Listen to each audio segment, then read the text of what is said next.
సాయంకాల సమయములో సంధ్యాదీపారాధనలో వచ్చును తల్లి మహాలక్ష్మి, వచ్చును తల్లి వరలక్ష్మి.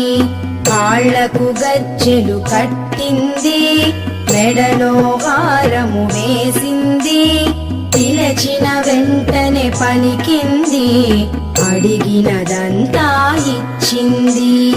సాయంకాల సమయములో సంధ్యాదీపారాధనలో